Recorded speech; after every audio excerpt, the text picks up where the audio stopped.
Welcome to Lynn Cullen Live, talk radio without the static. Email your questions and comments to lynn at pghcitypaper.com. And now your host, Lynn Cullen.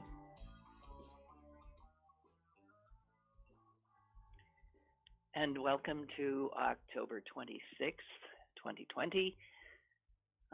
8 days until the election we've all been waiting for seemingly an eternity, even though many of us have already cast our votes, which is a strange kind of new reality and a ton of new realities.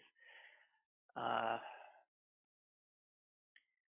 am as sort of gray as the day, my mood that is. I've just been thinking of all we've been through, and what set me off was the date and the knowledge that tomorrow is the 2-year anniversary of that massacre that happened just a few blocks from my house, Tree of Life. 11 human beings mowed down in prayer for the crime of being Jews. The worst anti-Semitic attack in American history. Here. And the fact that I knew some of them, or their families, or the fact that one of the brothers that died, Rosenthal, I always saw him standing on the corner. I wondered about him. This big, huge guy was always standing across the street from Tree of Life. Maybe waiting for a bus. I don't know, but I saw him all the time, wondered about him. And now, there that building still stands, empty, still, 2 years later, it still stands. And it is still impossible to drive by it, as I used to do many times a day, and now, because I'm somewhat housebound, rarely, but it's pretty hard for me to go anywhere without driving past it, and every time I do, the horror of that day.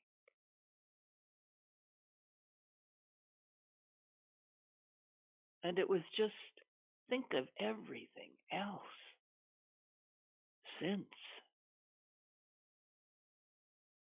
We've been through a lot, and many of us are still standing. But we have reason to feel exhausted if we do, anxious, who doesn't, depressed, fearful, at the same time lucky. And it is a lot. I want to add 2 personal notes, if I may, and then get into the rest of the show.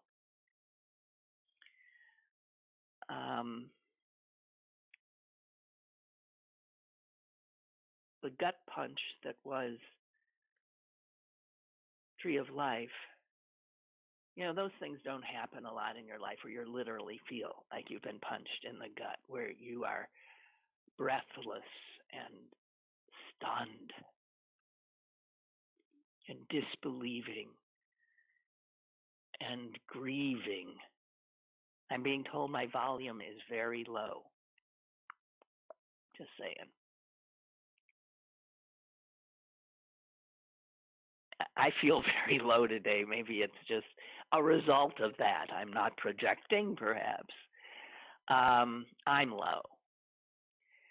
But another such event happened to me Well, didn't happen to me. Yeah, um, God, was it 2 weeks ago now? Maybe a week, maybe two. Time flies. I was awakened on a Saturday morning to the news of a friend's suicide.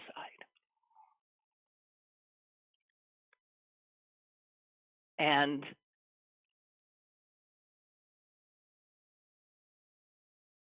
I have not spoken of it because,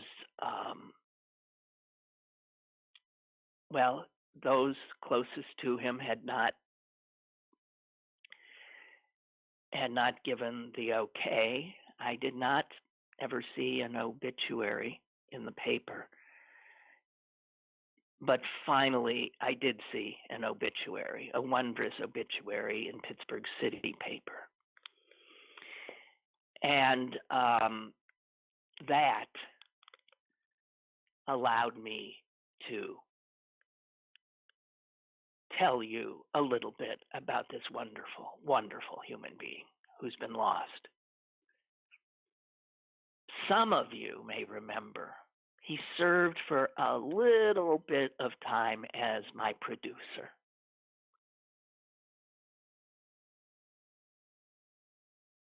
The woman he loved served for a much longer time as my producer, and that was Jess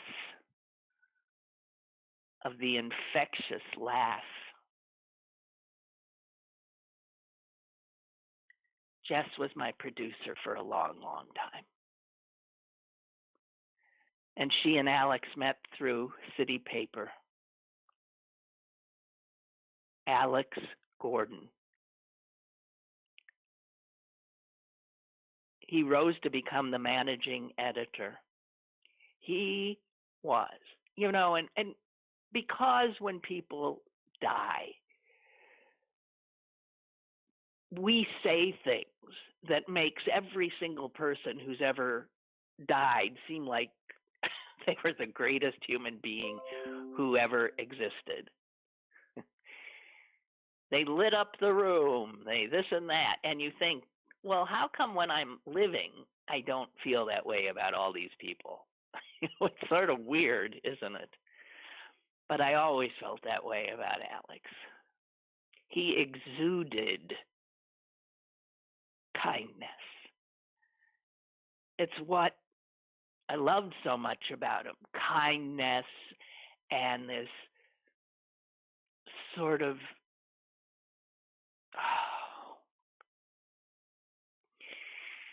quiet, wry humor. Never at someone else's expense, because he would never hurt a fly. He was the gentlest soul. When I first met him, when he was my producer, he became my producer. I think he was just like an intern or something at City Paper, and I needed a producer, and they tossed him in my direction. It wasn't what he wanted. And he told me a little bit about himself. He's extremely diffident and sort of shy, and never would come on strong in any way. And he told me how he was juggling, I think at the time, 3 or 4 jobs, and still living pretty much like a pauper. He worked and he worked. He was a musician. He was a writer. And as busy as he was, I remember him telling me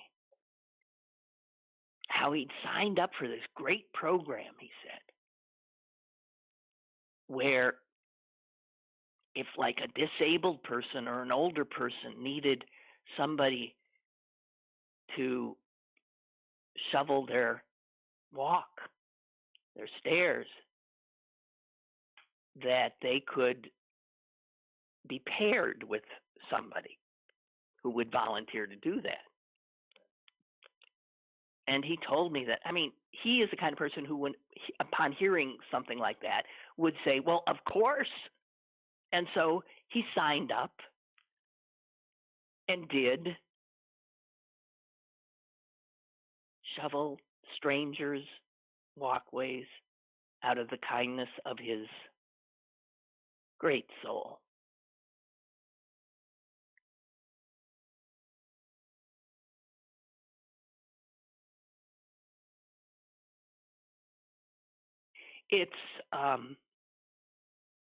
It's an unbearable loss. He struggled with depression all his life. And it got him, I guess.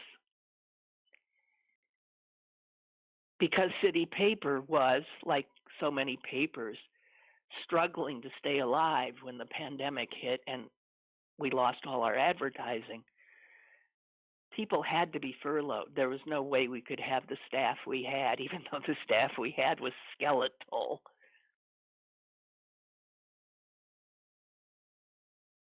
And Alex was one who was furloughed.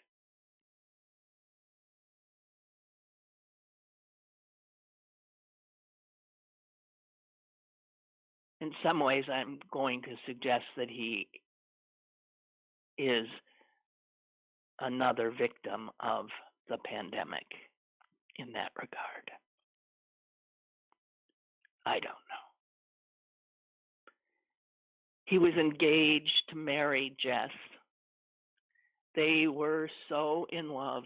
To see them together was to be happy in their joy, in their clear love for each other.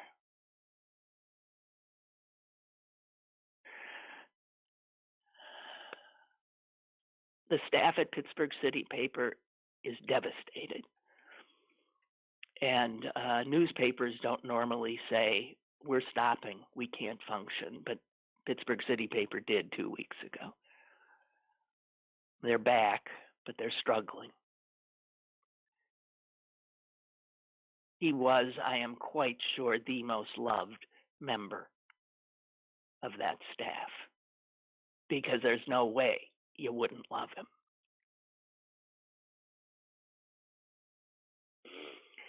Maybe people like him who are so good,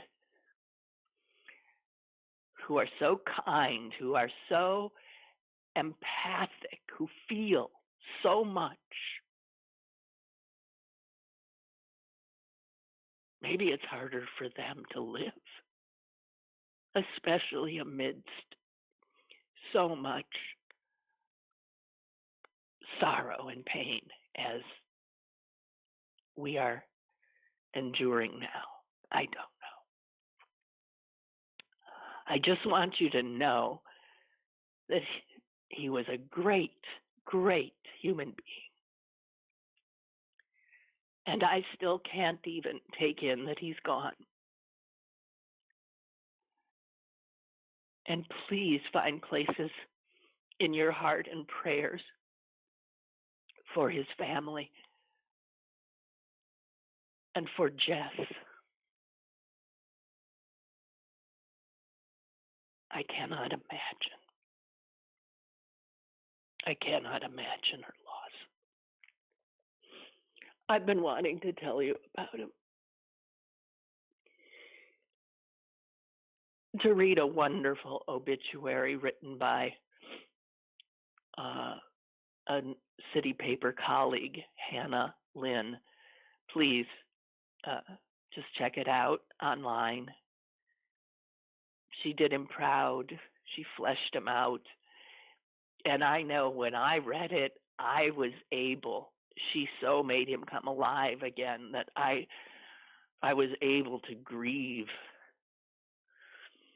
I was able to finally cry. I find myself not crying as much as I should because I feel like crying a lot these days, and I don't.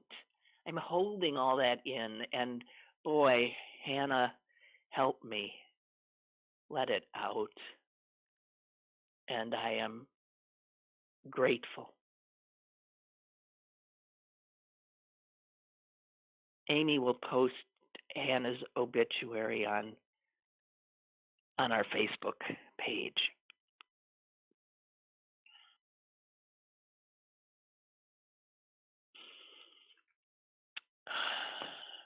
So, anyway. And then I have one other personal thing that I have to flag for you. These last maybe 4 or 5 months have been hard on me in a physical way. I've really struggled with pain and have been unable to walk any distance at all, which precludes my being able to live my life. My goal in life is now simply being able to walk my dog again. I so loved walking my dog, and after months and months of physical therapy and injections of steroids into my spine and nerve blockers ingested and all kinds of ways of trying to avoid the inevitable, I have surrendered. I never in my life even got a second opinion on, when a doctor said, well, you gotta do this. We gotta have surgery. And I've never gotten a second opinion. I just went like a sheep to slaughter and had the surgery. And I've had a lot of surgeries in my life. And when you've had a lot, you don't want any more. Each one is a danger. Each one presents, daunting possibilities and risks. So I really tried. Came up short. I got a second opinion. And unfortunately, that opinion was the same as the first. I went back to the first guy. And he gave me a little bit of a, well, maybe we could, but and that gave me a little hope for a while. And then I went to a third surgeon. All of these guys, by the way, top drawer, highly recommended. And he was very clear. I gotta do this. So I am scheduled for surgery 2 weeks from tomorrow.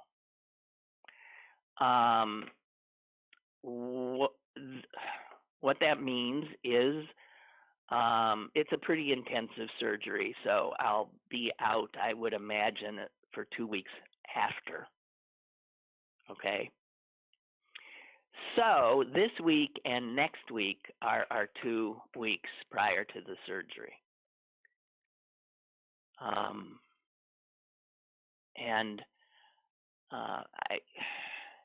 It's a bitch because the surgery is a week after the election, so it's on the 10th. But and what that means is actually I might not be around to, to talk through whatever is awaiting us in the aftermath. But this is what has to be. I cannot continue as I have been. I have to take this shot. Gotta bite the bullet and hope that this will get my life back. We're all constrained. Our lives are constrained now because of the pandemic, but I, doubled onto that, this inability to even perform the most mundane tasks of, keeping my house in order and walking my dog and things like that. And I have, it's been rough. My son has been amazing and has been there every day for me, come over every day.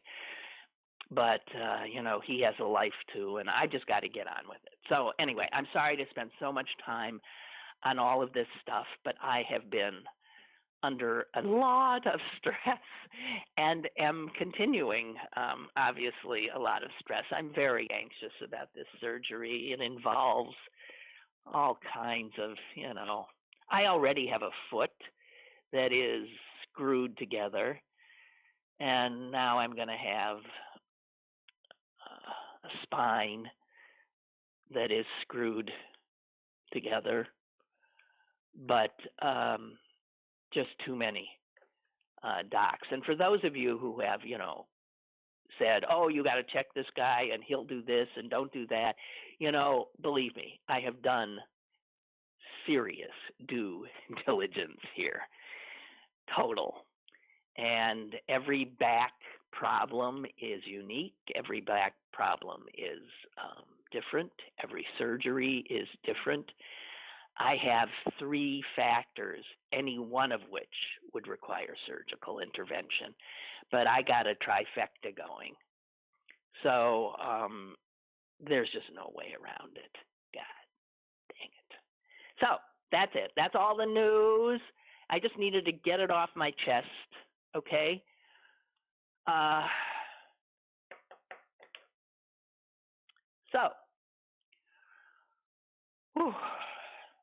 Where do we go?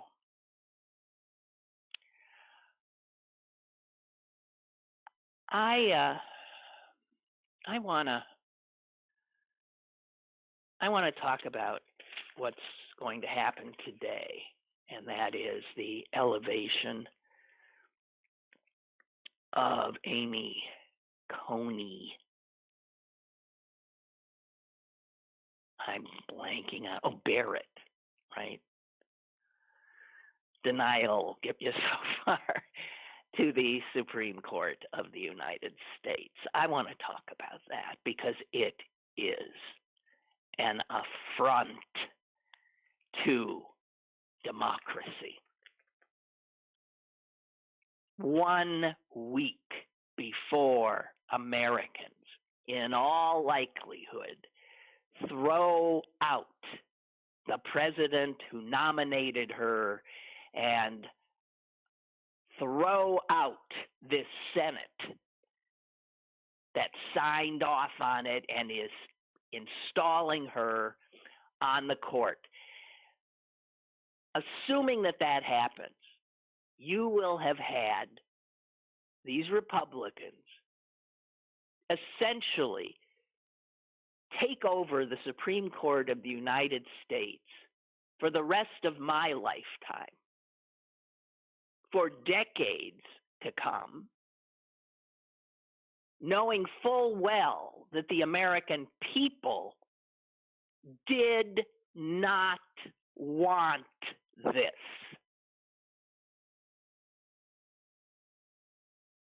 Did not want them.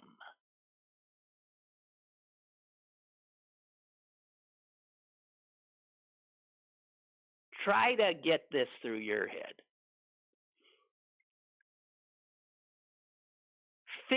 15 of the last 19 Supreme Court justices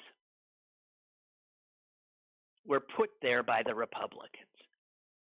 15 of the last 19. Democrats, they got 4. Understand, too, that Republicans represent a minority of the American people. And it is only through the strangeness of our constitutional republic that they have had the power they have had for so much. of the last 30 years. And we have talked many times about how when they have power, they unashamedly use it. So the Republicans have put 15 of the last 19 Supreme Court justices on the court. And at the same time, this is the party that has lost the popular vote 6 of the last 7 elections. The American people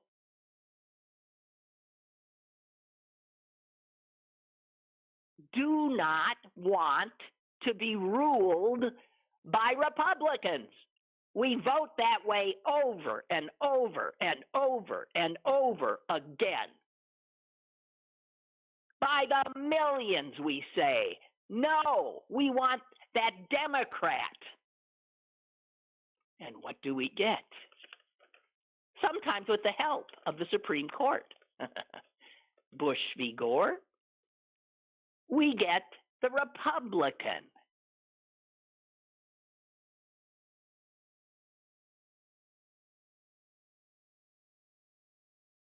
This is not democracy, guys. Democracy is a game of numbers, right? Majorities are winners. But in our country, we have lived under minority rule for much of the last 40 years. And the reason is we are the only democracy that has these odd things like an electoral college. And we know that the reason we have this odd thing of the electoral college was back in 1780-something. The only way to get a constitution passed by all the states, 13 states, was to give gifts to the smaller states, to the southern states, to the slave-owning states. And so we got this thing called the Electoral College.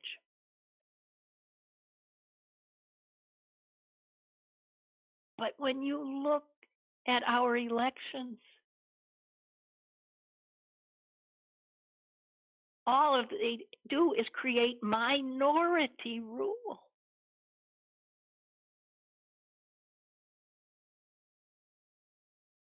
Republicans have won the popular vote for president only once in the last 20 years. Only once in the last 20 years. And yet they have controlled the presidency for 12 of those 20 years.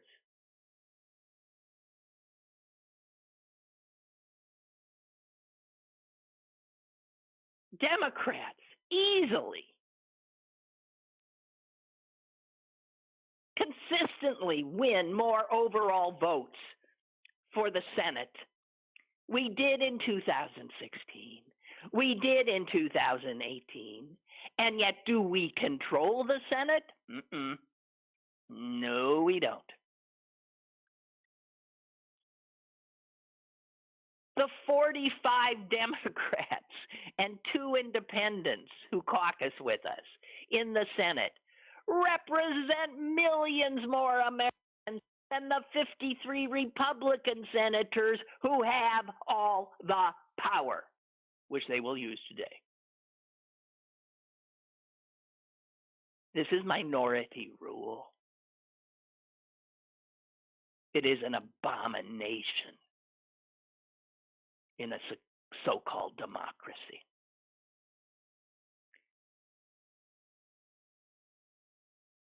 And then, as if that's not enough, Republicans, of course, are very adept at keeping people from voting, at gerrymandering, all ways of disenfranchising the people they know don't want them in power. Republican state governments have been purging voter rolls, closing polling places. We know all this. So even if Biden wins in a week, if he only wins by 1 or 2 points, Donald Trump will still be president. How is that a democracy? No, it's rigged in their favor. So Joe Biden has to win by at least 6 points.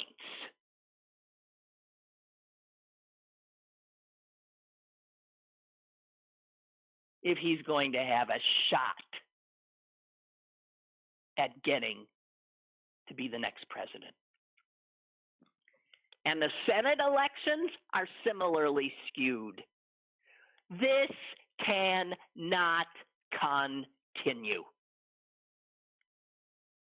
It is an affront to every American who has a vote that doesn't count.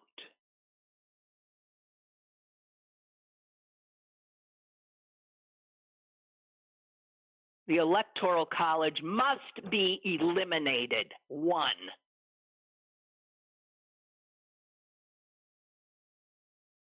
There have been efforts in the past. The House, back in 1969, passed legislation saying we're getting rid of the Electoral College. It went to the Senate,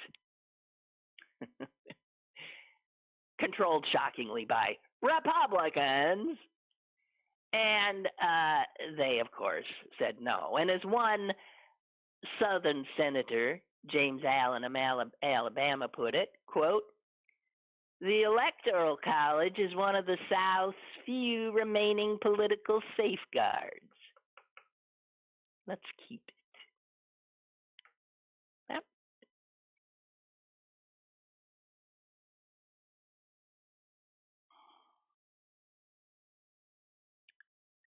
No other established democracy has an electoral college. No other established democracy has this nonsensical filibuster thing in which now 60 votes, more than a majority, are required to get anything done.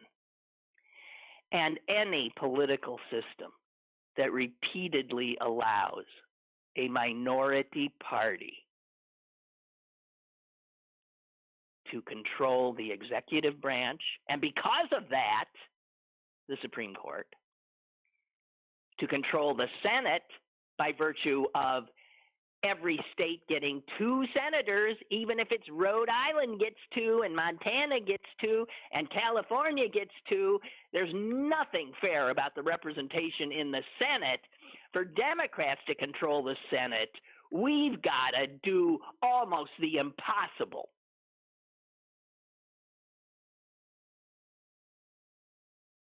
So the Electoral College lets Republicans lose elections but win the presidency. The 2 senators for every state allows these huge and tiny states, but with little population, to have the same representation as states that are huge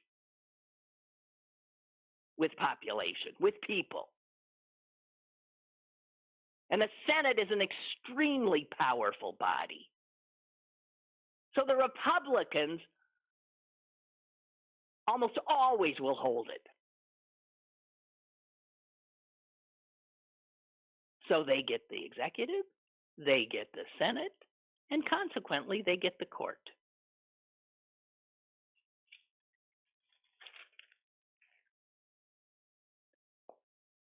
And this cannot be allowed anymore.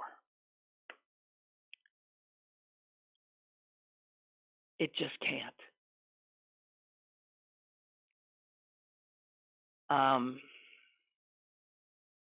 I want to find this one little piece of information, which I'm not finding.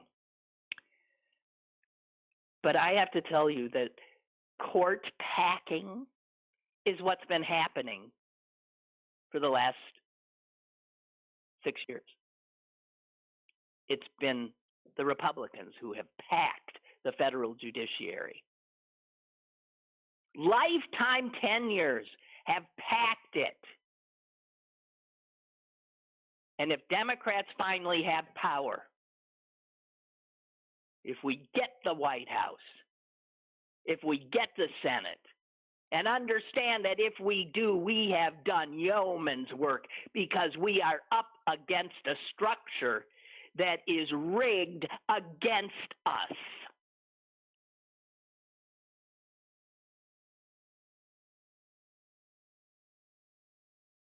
We're going to have to do something about the court and the courts. We're going to have to do something about reform. We're going to have to do something about the Electoral College. And lest you think that is something that, well, that's just beyond the pale. The reality is that Republican states, I'm blanking on which two I read about, Republican states have no problem whatsoever packing their courts, their Supreme Courts, when they want to. And they've done that recently. I was looking for which ones because I had it written down somewhere and I can't find it. Yeah. They were always losing at the Supreme Court. So they held power, except at the Supreme Court. So they made the court bigger, put their people in and changed the arithmetic. Republicans use power unapologetically.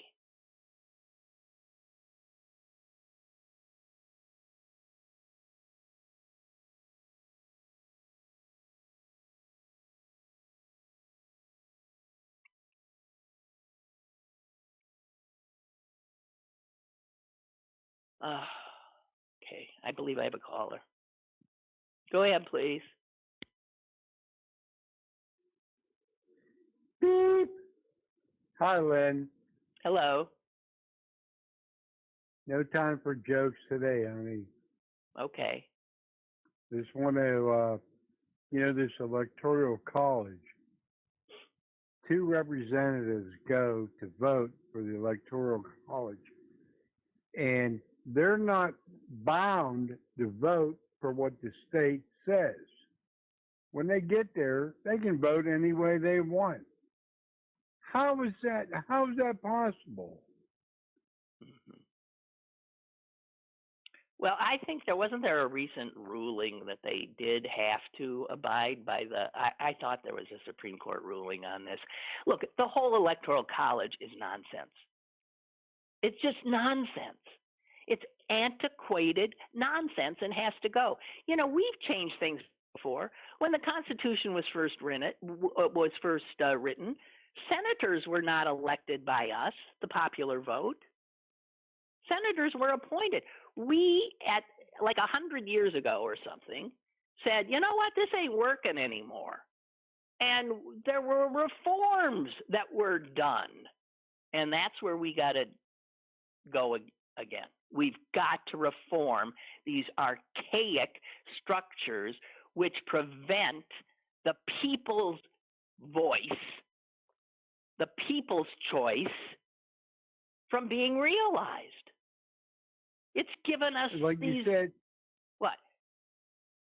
Like you said, you got them big square states in the middle of the country. Yeah. But there's nobody living there. Yeah. and they're swinging the vote. Yeah. I I don't mean, know, it's it's crazy crazy. because stop and think about it. There are states that, every state gets 2 senators, and every state gets, as many people to the Congress, to the House of Representatives, based on the population. And there are states, I mean, almost every state with any population at all has certainly more people in the House of Representatives than they do senators. Everybody's got 2 senators. I was blown away when I realized how many states have 2 senators and just 1 representative in the House, because that is how small the population is. But they get that oversized role. The Dakotas, the Montana, Wyoming, they get this oversized power in the Senate. Now, what's happened is our politics are such that rural states, like those big states, are Republican. And so this is something now that means that Republicans will have power even when they represent a minority of the people. That is so undemocratic. It's mind-blowing. How about Mitch McConnell Oh, just giving that mask to the state of Kentucky? When you can't wear a mask if you're a Republican, but now he's giving that mask to the state of Kentucky. yeah. What is going on here? Yeah. Crazy, isn't it? Yeah, it's crazy. And well, listen, honey, I hope you're feeling better. I hope you Thank feel you. better after your surgery. Because, Yeah. We got to keep loving you, Lynn. Don't worry about it. I'll be back. No problem. Goodbye. Bye, you. Thank you. Hey, speaking of McConnell, did anybody see? I saw this picture. It was from the New York Post, which, granted, is not a. And I'm surprised they printed it, because it was a picture of McConnell taken like 3 or 4 days ago, and he had a bruised mouth. It looked like he'd been in a fight. He had a bruised mouth. His mouth looked like purple. And he had a bruised hand with some bandages on it. I mean, his hand was purple. And I guess he refused to answer any questions about what the heck happened to you. Did anybody else see that? Because I'm wondering why that was not in any way talked about. I don't know. I'm just asking. You guys usually know.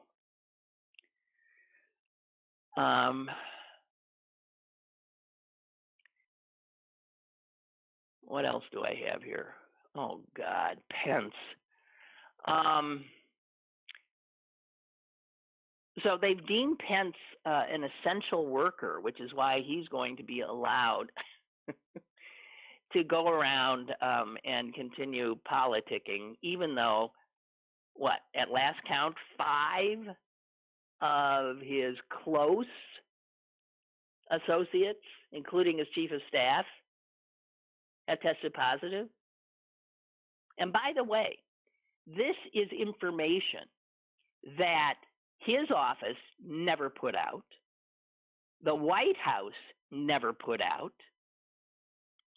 I forget which reporter found out about one of the guys who's tested positive and put out a report about that, and then other news operations were able to ferret out the rest of the information. These people, that'd be the White House, are not even sharing willingly information about how the virus is spreading through their administration. We wouldn't have known that but for a reporter. And then, of course, there's the president's chief of staff, Mark Meadows, just flat out saying on State of the Union yesterday, quote, "We're not going to control the pandemic." Well, we certainly knew they weren't, and they weren't even lifting a finger to try. In fact, they seemed to be trying to exacerbate it and kill as many people as they possibly could. But for him to just flat out say, "We're not going to control the pandemic," and then he goes on to say, look, it's contagious. It's a contagious virus, just like the flu. So now they're back to just like the flu. Well, interesting, because we're heading close to 500,000 Americans dead of this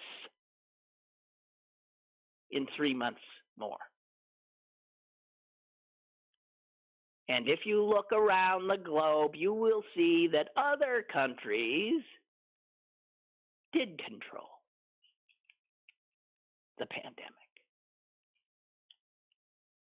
This is a failure of leadership unlike anything we have seen.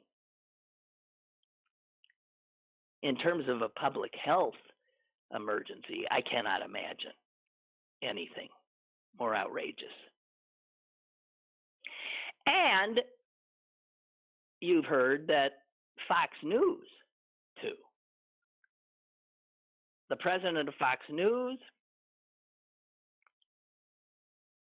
several of the network's top anchors, including Brett Baer and Martha McCallum, all have been advised to quarantine because they were all on a private flight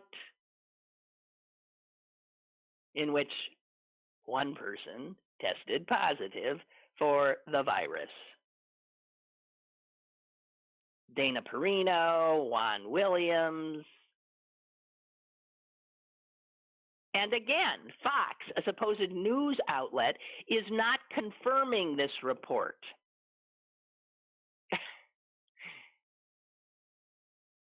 Not confirming the report. And when asked, hey, excuse me, are all you guys in quarantine? And they say, we do not address people's health. That is confidential information.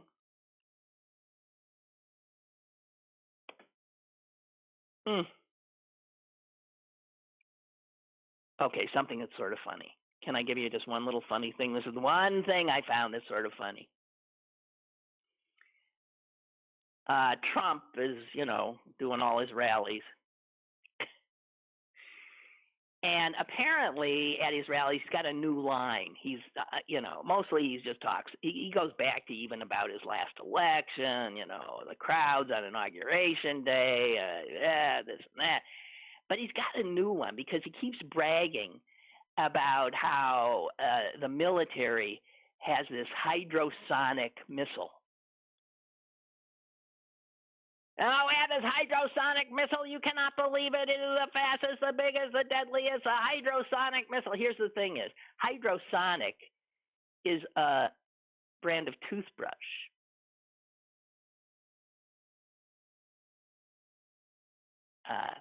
Yeah. We don't have no hydrosonic missiles. It's a toothbrush. There is something called a hypersonic missile.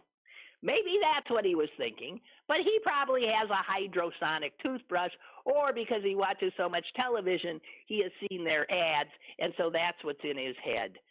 But someone hearing that he was constantly talking about the hydrosonic missile wrote this with apologies to Winston Churchill.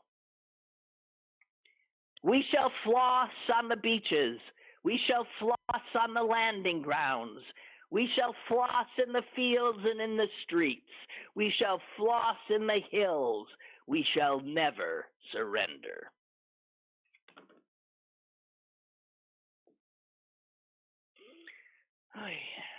I think I've got a caller. Hello. Why, yes, you do have a caller. My, hello. Hello. Now, I called while you were talking about Mitch McConnell, and but the tooth will set you free. So that's the hypersonic missile joke. Did you just say the tooth will set you free? I thought that's what you said. Okay. Yeah, that's the hypersonic. Okay. But the McConnell's hands thing is all over Facebook. And I know you're not on Facebook, but when I first saw it, and it was a few days ago, first thing I thought of was Watermelon Man. You remember that movie from 1970? There was this, I forget, there was a comedian, a black comedian who played the Watermelon Man.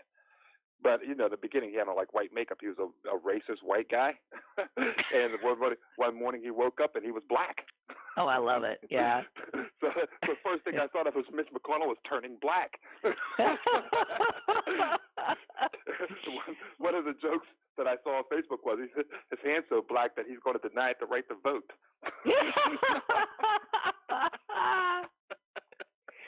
Well, what is going on? He looked like he was or face plant. He fell or whatever. Is there any explanation? Nobody has an explanation. He hasn't given an explanation. And I haven't even seen anybody come up with a theory, because the way it's, I think, there's not enough blood. You've seen people who have bad blood flow. Their feet will bruise up and swell up. Yeah. Those people had that kind of theory, and that's the first thing I thought, that there's something seriously wrong with him, that he's actually going to push this woman through and then die. And then he's going to drop dead. Yeah. Yeah. And then. Well, Margaret has written, and I like this idea too. She says he's rotting from the inside out. Yeah, it really does. It really. It looks like that. If you're like a Star Wars fan, I can't think of his name, but he was like this old, the most powerful guy. He just slowly, rotted, Yeah. The most evil guy around. And it's really weird with McConnell because he just looks like some dopey. See, I have used references for cartoons. There was this cartoon. It was a buzzard. I forget his name. Billy Buzzard. He looks like he just looks dopey, but he does some incredibly evil, backhanded things. It's like you can't judge a book by its cover. Yeah. He doesn't look evil. He just looks dopey, but he does some evil stuff. Yeah. Well, I love the idea. Well, go ahead. Sorry. No. When it comes to the Supreme Court, if the Democrats, if they get the power and don't just expand it by 2, they're a waste. They have to do it. Yeah, they have to do it. Yeah. I agree. All right. You have to do it. Oh, dear God. Well, let's not get ahead of ourselves because we don't have the power yet. We do not, and, who knows? Mm-hmm. Who knows? Okay. And by the way, I'm going into the poll. I didn't mail in vote. I'm going. You did. Into the. You're going in. I'm going in because I live in like a suburb. You can walk from voting place to voting place without. There's so many places to vote. It's very easy. So well, going in, boy, I'll protect that's myself. sure not the truth in some places in this country. But I know a lot of people who are voting in person. They just have to. I know I wanted to, but there was no way I could stand that long, so I couldn't. But good, do it. Yeah. Okay.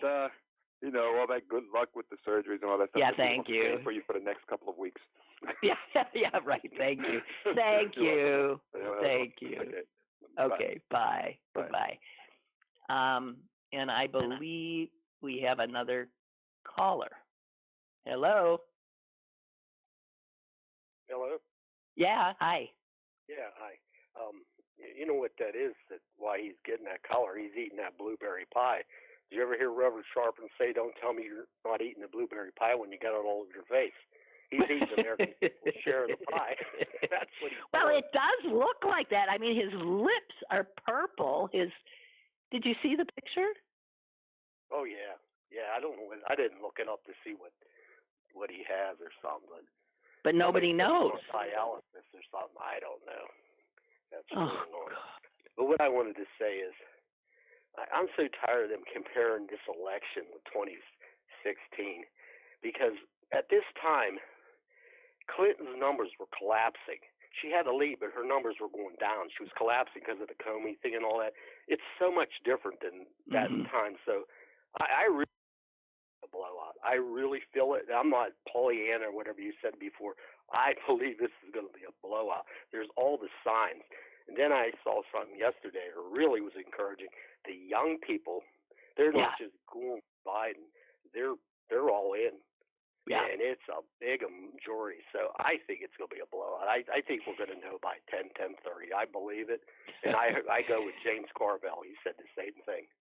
Well, I have to tell you that you are more and more, being joined by people who would agree the numbers are certainly looking like that. And I'm just too superstitious, I guess, to say anything. I just don't want to, but I have to admit, in my back of my head, I'm hoping blowout, and most importantly, I'm hoping, yes, that we take the Senate as well, which I think we will.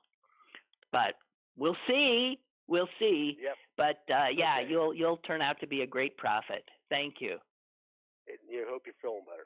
Okay. Oh, thank you. Okay. Yep. Bye-bye. Bye. Bye. Bye. Oh, yeah. Speaking of voting, these pictures of some Americans having to wait. I mean, there are people who have waited as much as 6 and 7 hours to vote. Do you believe that? Now, if you're an elderly person, you can't stand there for 6, 7. I can't. I can't stand there for even 20 minutes. But that is such an outrage. And it is not the America, again, that we like to hold in our hearts and our imaginations. And I think it was Brian Stelter, CNN, who said that lines are like a huge visual part of 2020. And he's so right. Think of it. We have seen and we have stood in lines like never before. We have stood in line outside of grocery stores. We have stood in line outside of drugstores. We stand in line outside of banks and restaurants.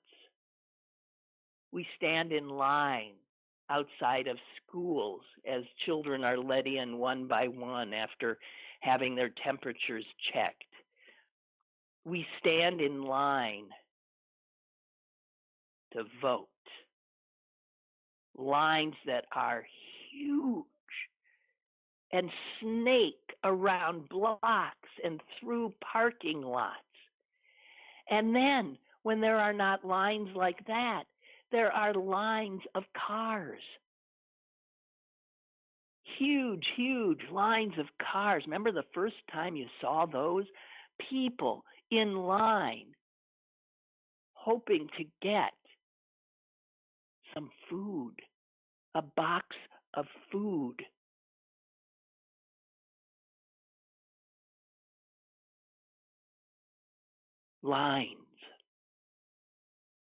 Lines of police holding back protesters. Lines of people waiting for COVID tests. Lines. And we were a people who didn't stand in line like others. In Europe, they did. I remember when I was in Europe, it was interesting how they would be on cue, stand on cue, and they were used to standing in lines. They were much more orderly than us. Well, man, the idea of lines being a visual representation of the big change in our lives. Henry writes, fully overhauling the way the president is selected would take a constitutional amendment, which would require the votes of 2/3 of the House, 2/3 of the Senate, 3/4 of the states. I know, it's daunting. I can't see this ever happening given the current divisions in this country, but maybe we could adjust the votes that each state has. We've got to figure out how to do what we can do. And we have to be bold. The concern is that in being bold, it will be challenged and will end up where? Before the Republican-packed Supreme Court. So even if the American people, again, overwhelmingly want this,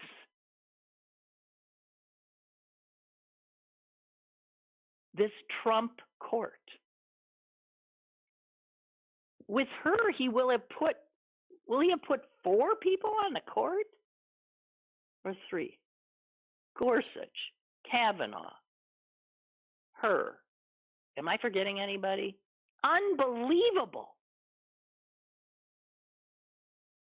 Unbelievable.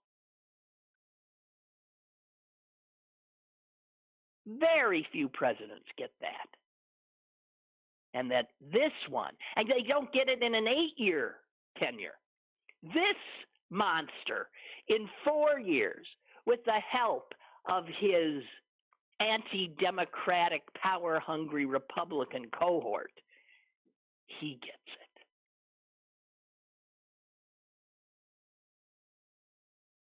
Henry says, and as for McConnell, some doctors are speculating he has a vascular disease and is undergoing dialysis or is taking blood thinners. Yeah, whatever.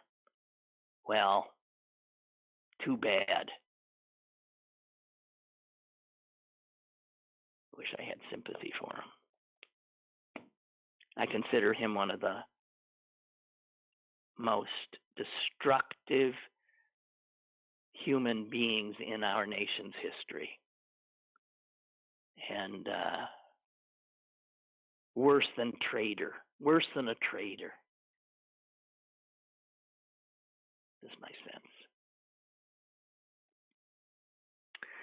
Okay, well, I guess that's it. I do want to note the passing of Jerry Jeff Walker, whose name I never even knew, but he wrote a song that I so love, and anytime I hear it, end up crying.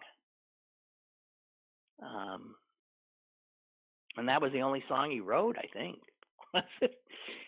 Mr. Bojangles. And he wrote it because he met a guy in a New Orleans drunk tank. This guy Jerry Jeff Walker was drunk a lot. And he wrote it in 1968. It's been covered by everybody. Nitty Gritty Dirt Band, Nina Simone, Bob Dylan, Sammy Davis Jr. I mean, what a... I love that song. It's got so much human feeling in it. It paints such a wonderful picture and story, and you just are devastated when the dog up and died. He up and died. All right. I'll try to be in a better mood tomorrow. Okay? And we'll see you then. Bye.